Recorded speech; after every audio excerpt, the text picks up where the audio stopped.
Just one day after the Hall of Fame induction, we lost an all time favorite. Rest in peace, Ryne Sandberg.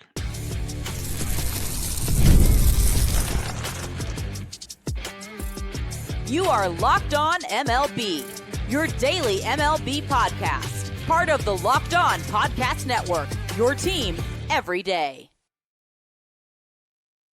Hello, baseball fans. Welcome to Locked On MLB, part of the Locked On Podcast Network, where it's your team every day. This is the daily podcast. We talk about all of Major League Baseball. I'm your host, Paul Francis Sullivan. Please call me Sully. Follow us at Locked On MLB Pods on Twitter or whatever they call it these days, and on Instagram. And the best way to get a hold of me, I'm at Sully Baseball Podcast on Instagram, but the best way to get a hold of me is right here on YouTube. And if you are going to be putting a message for us on social media, make sure to include that hashtag EverydaySully. It helps us find some of those comments. We can put them on the show best we can. Hey, today's episode is brought to you by our good friends over at Gametime. Download the Gametime app, create an account, and use the code LOCKEDONMLB for $20 off your first purchase. And let's go through the trivia question, because we talked about Hall of Famers and people who were borderline Hall of Famers and who could bounce this way or the other. And Bill Buckner came up because Buckner had a fabulous career. Sadly, he is remembered for one play, which I believe is the single most overrated play in the history of baseball because of the mythology that came about it. If Buckner had made the play, they would have won the World Series. Nope. Buckner missed the play, then the Mets won the World Series. Nope. Two inaccurate statements. But the year after that 86 World Series, the Red Sox wound up waiving Buckner to bring in some younger players. And I asked the question, what team did Bill Buckner join midway through the 1987 season? And it was a couple of people got it right. Papa Palps, 84. I believe Bill Buckner signed with the California Angels in 87, and he did. And the Angels contended, but they wound up actually fading down the stretch, and the Minnesota Twins won the division and ultimately the World Series. So there you go. Very, very sad news today. And this is next year's In Memoriam video is already going to have some big ones in there. Chet Lemon's going to be in there. Dave Parker's going to be in there. And now another Hall of Famer, Ryne Sandberg. And this doesn't exactly come as a shock. We've known that Ryne Sandberg has been battling prostate cancer for a while now, and he's made several when there are announcements from the family saying things like, I haven't, this is from Ryne, I haven't been to the park, but, go Cubs go.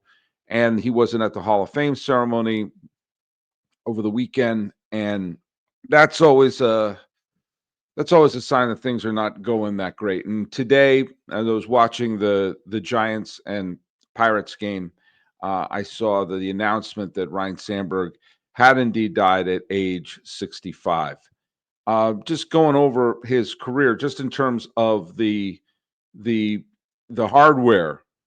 This is a guy, he did everything. He made 10 All-Star teams and won the Home Run Derby one year.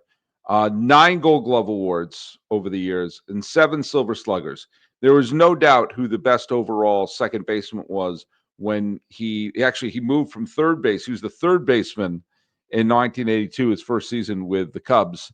Former friend of the podcast, Bump Wills, was the second baseman. He moved over to second base and basically took the mantle from Joe Morgan.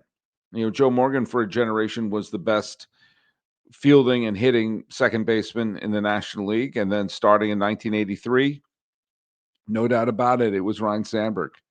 And led the league in home runs in 1990, was the National League MVP in 1984, inducted to the Hall of Fame in 2005. And he had many, many great highlights. He was part of 2 Cubs postseason teams and had a really high average and OPS in both of them. It was that 1984 season that he won the National League MVP that year. And that was the year there was the famous Ryne Sandberg game, which it took place on June 23rd, 1984. And Sandberg had an unbelievable game that day. And he got a bunch of hits leading up to the ninth inning, and the Cubs were losing 9-8. And future Hall of Famer Bruce Sutter was on the mound, former Cub Cy Young Award winner Bruce Sutter, and he was the top closer in the game, or at least one of the top closers in the game in 1984. And Sandberg hit a game-tying home run in the ninth inning.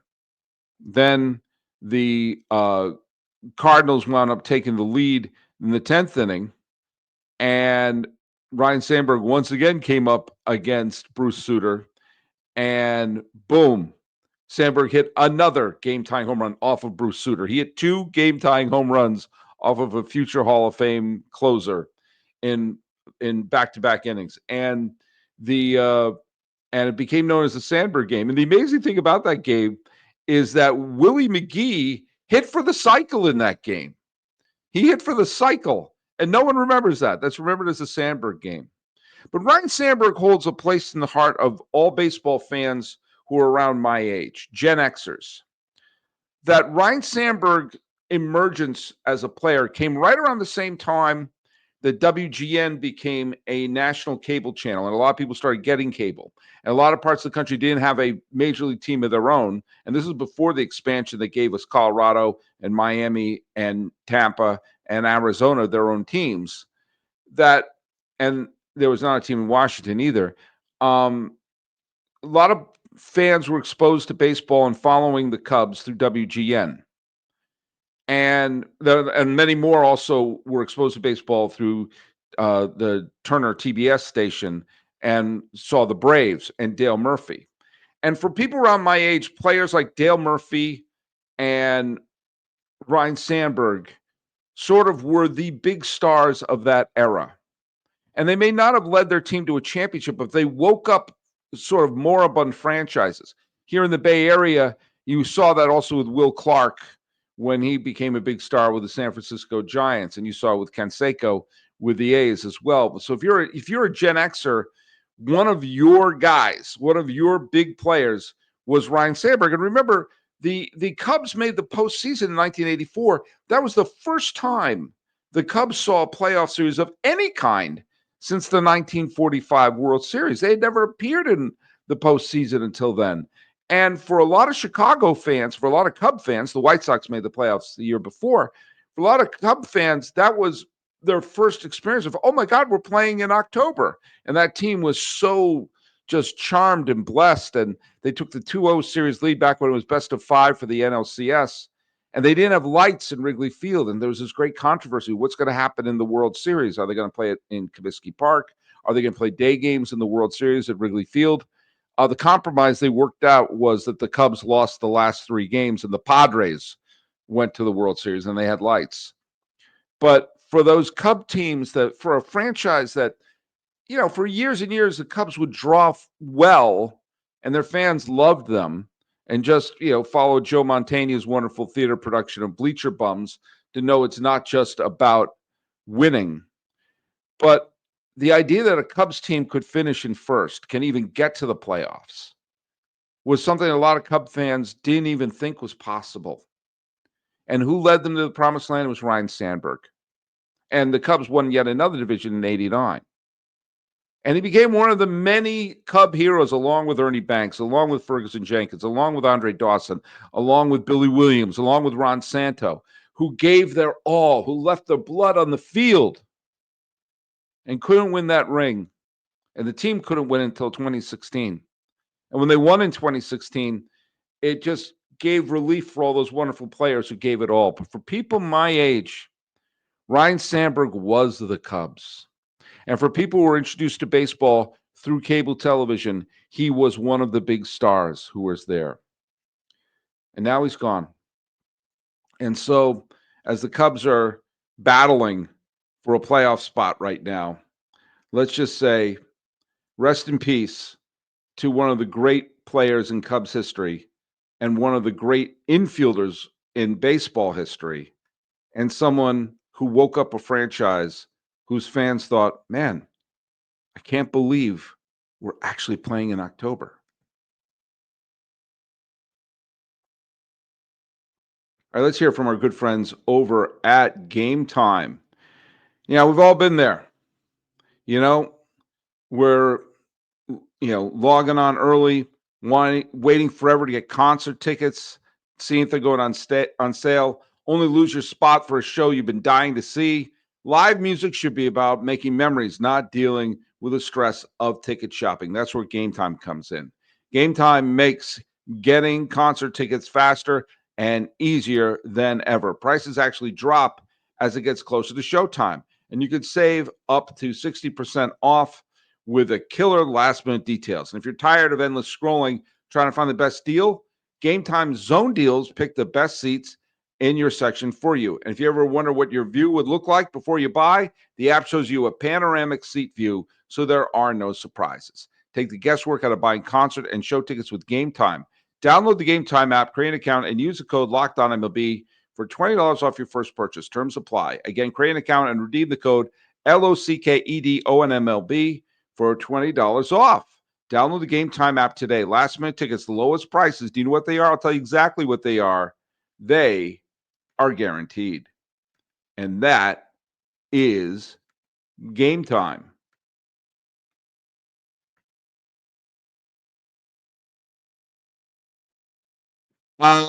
Speaking of Gametime, speaking about games being played right now, there are games being played right now. The Red Sox and Twins are rained out in the bottom of the ninth. It's absolutely surreal. That game is 3 outs away from ending, and they have the tarp out right now.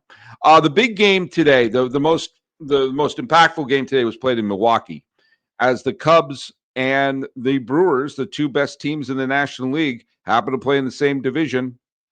So if one of them doesn't finish in first place, they'll have to go to the wild card series.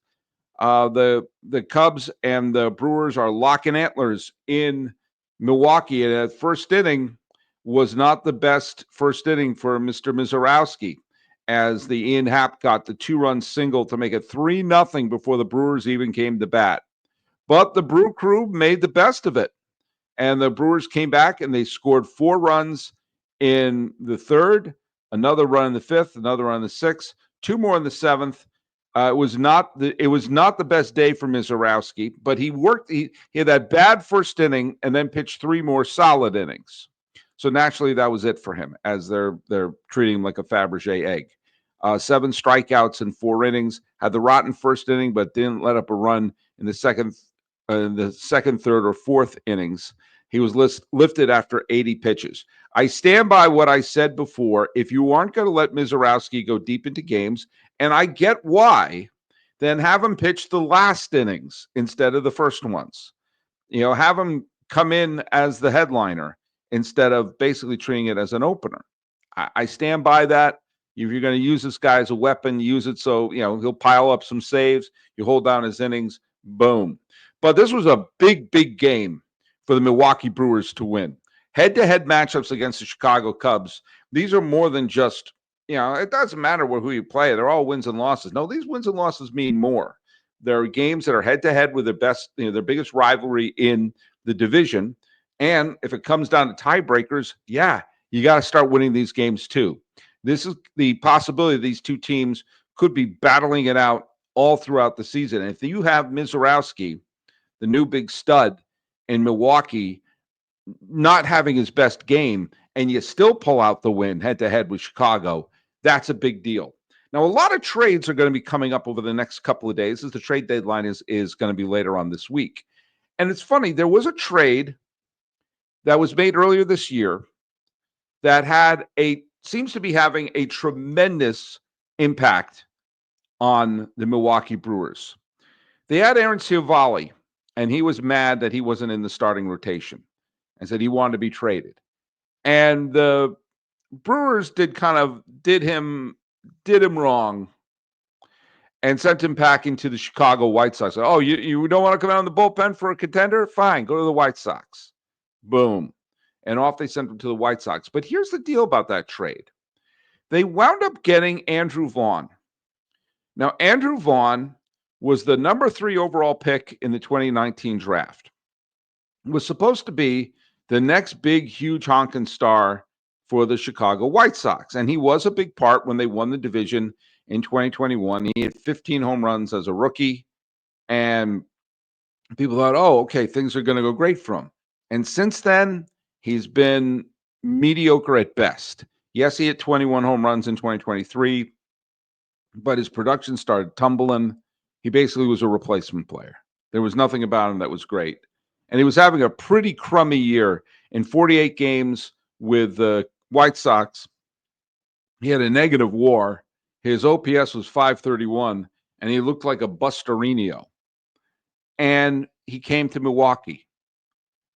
And going into today's game, in the 13 games with the Brewers, he has an OPS over 1,000. His batting average is 351. He's slugging 659. It's a small sample size to be sure, but tonight he hit another home run. He was a talented player who apparently needed a change of scenery and has been a spark plug for this Brewers team. Now, correlation does not always mean causation, but let me bring this up.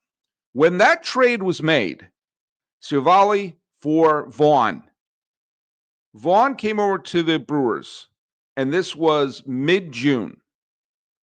The Brewers at the time were on the outskirts of the wild card hunt. They were 38-33, 5 games above 500, but they were behind San Diego, they were behind the Phillies, and they were behind the Giants. So they were not a playoff team. They were missing the play. At that point, they were a game and a half out of a playoff spot.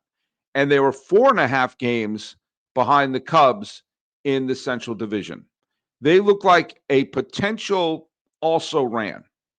Since then, including the 8-4 victory tonight against the Chicago Cubs, the Brewers have won 25 out of 35 games. In the 35 games since the arrival of Andrew Vaughn, they've gone 35-10 or 25-10. And that's the best record in baseball. And they have now leapfrogged the Cubbies, and forget being on the outskirts of the wild card chase. They're the best team in the National League. Now, is it because they acquired Vaughn? No, but he has certainly been a spark plug. He has been he has been super productive since he's been arriving, which is something to keep in mind come the trade deadline. The sexy thing is to always be like, oh, we'll get this star or that star. Or we've analyzed this stat, we've analyzed that stat, and this, that, and the other thing. Maybe one thing that teams should look for are talented players, the number 3 overall pick, like he was, talented players in a bad situation. And maybe, just maybe, they need to get out of that bad situation. Maybe, just maybe, that moment where you pry loose a player who's going nowhere in an awful hurry, and they can come in and say, hey, I'm in a new situation. I have a chance to be on a pennant contender. I have a chance to get out of that situation where I'm, dragging my heels to the ballpark in Chicago. And boom. Teams should keep in mind, and I know this is a controversial statement. I know that a lot of people who are super into the analytics are going to really roll their eyes when I say this. But I've seen data that baseball players are human beings. I've seen data that shows that they are actual people who react to situations emotionally. And maybe, just maybe, getting out of a bad situation is exactly what Andrew Vaughn needed. But I'll tell you, for the Brewers, plugging in this guy and having him contribute, he homered today as well, has been a huge, huge turn of events for this particular Milwaukee Brewers team, who have images of a World Series title dancing in their heads, at least a division title over some much more expensive teams than they have.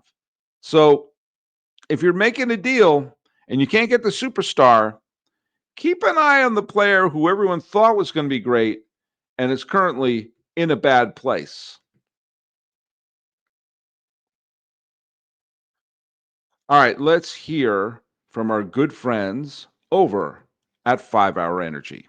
Time to fuel up and turn it up with 5 Hour Energy Transfusion. It brings the bold grape ginger and lime flavor to your favorite golf drink, minus the alcohol, into a quick, energizing shot. Whether you're sinking birdies or just making memories with friends, this one's a hole-in-one for your energy game. And let's be honest. Some of us, we go on the course, and Lord knows I'm always hitting the links. I got my golf club. I got my golf glove right around here. Where did I leave it? Different sponsor. Oh, here it is. Look at that. Got my golf glove right here. Now, look, there are times I hit the links. I go on and I golf mainly with my cousin Josh. And there are times that Josh will get right into the bunker and hit his way out of it. I'm going down the fairway. It's hooking left and right. Do you know what? Sometimes I feel myself starting to wane, especially when Josh brings out his irons and just starts shooting right past me. He's a lot better than me. All right. And I've seen him make ridiculous shots. And I'm drained of the energy. But do you know what? This is when your 5-hour energy comes in. Golf is all about good times with good people and good flavors, of course. The grape ginger live flavor gives me the best parts of the clubhouse go-to without chasing down the beverage chart. And if you go to 5hourenergy.com today, that is the number 5hourenergy.com, you can use the promo code LOCKEDONGOLF. Is that going to be a podcast I do? To receive 20% off your order.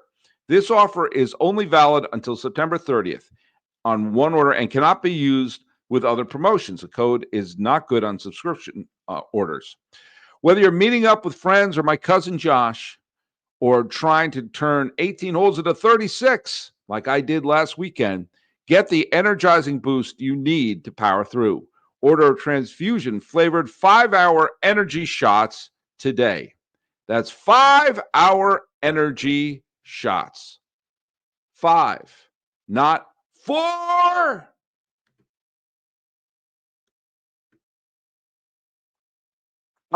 Some disturbing news today.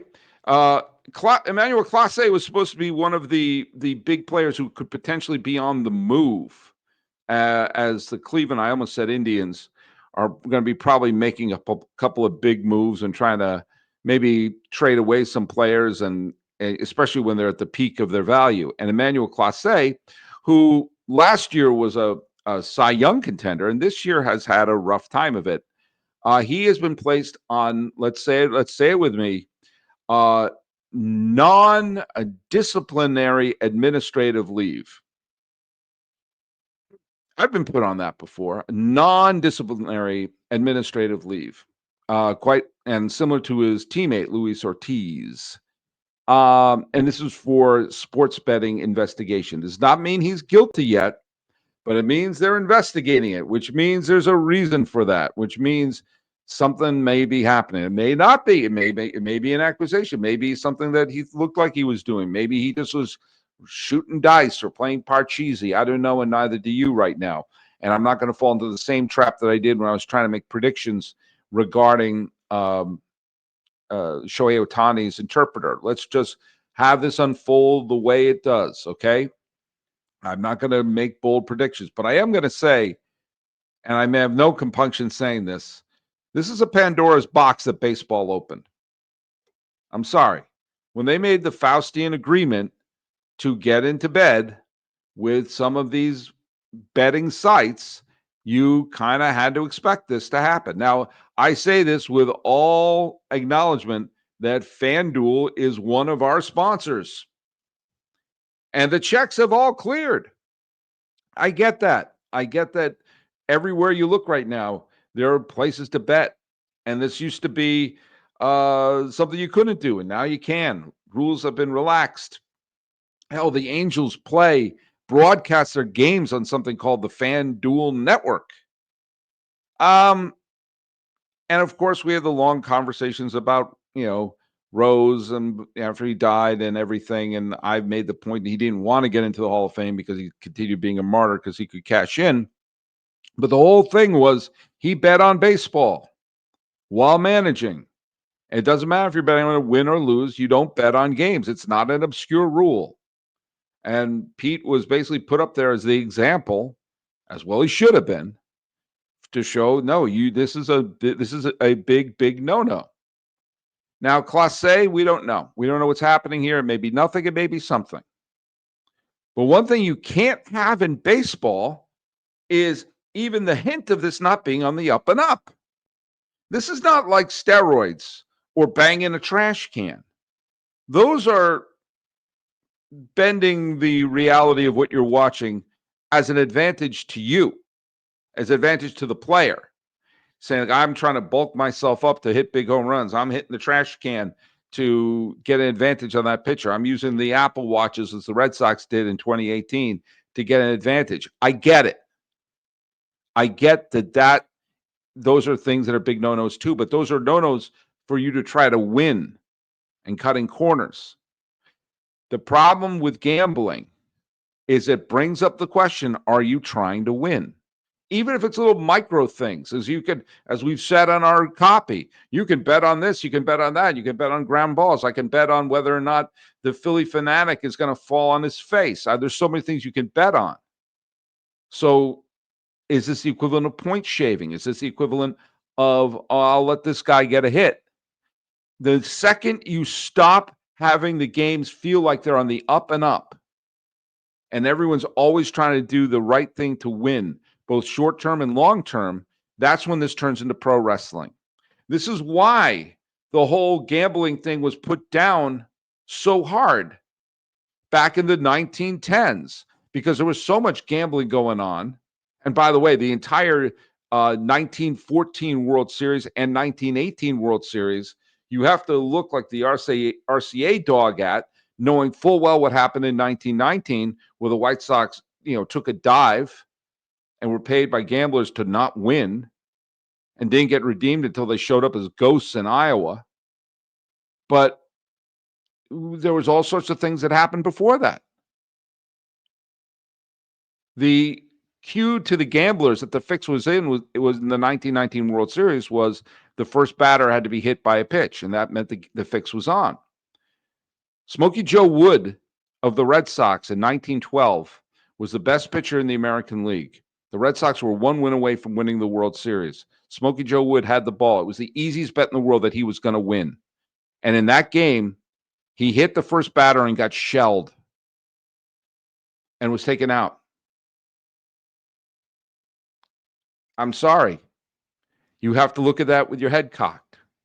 We can't put our game in a situation where you have to have your head cocked and wonder, what's really going on here? Clase, superstar relief pitcher who suddenly let up big home runs in the postseason. I like to think it was because some players all of a sudden, he ran out of gas, or like the 2 home runs that Bruce Sutter led up to Ryne Sandberg. But we can't have moments where we start to wonder. And if Clase is involved in anything like this, then you have to start to wonder. And that's why when they signed this deal, I'm sorry, this is the price you pay. And is it too much of a price? I don't know. Neither do you. But I am going to try to enjoy things. Let's talk about the trivia question. Trivia question is, Ryne Sandberg came over from the Phillies in the Ivan DeJesus Larry Boa deal, one of the worst trades in the history of baseball. Later, he became the Phillies manager. Here's the trivia question. What Phillies manager did Ryne Sandberg replace? When Ryne Sandberg became the manager, what Phillies manager did he replace? Put your answer right down in the comment section right here. And by the way, thanks so much for making Locked On MLB your first listen. For your second listen, have it be, keep it right here for the all-new Locked On MLB Game Night. Every game, every night, all season long. Get local analysis on a national scale. Find MLB Game Night at Locked On MLB on YouTube or wherever you listen to your podcasts. Talking about the great Ryne Sandberg and paying tribute to him. Talking about Andrew Vaughn and the Brewers, now in first place by themselves. Get those players out of the bad situation. And gambling. There's a reason why it's banned. This has been Locked On MLB.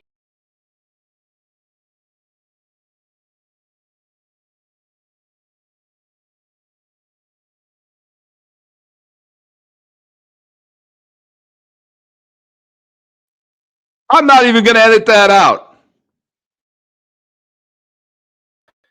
I'm not even going to edit that out.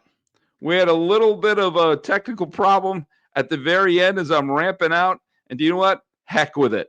This has been Locked On MLB. Technical problems at the very end. I'm your host, Paul Francis Sullivan. Woo! Who would have bet on that? You can call me Sully.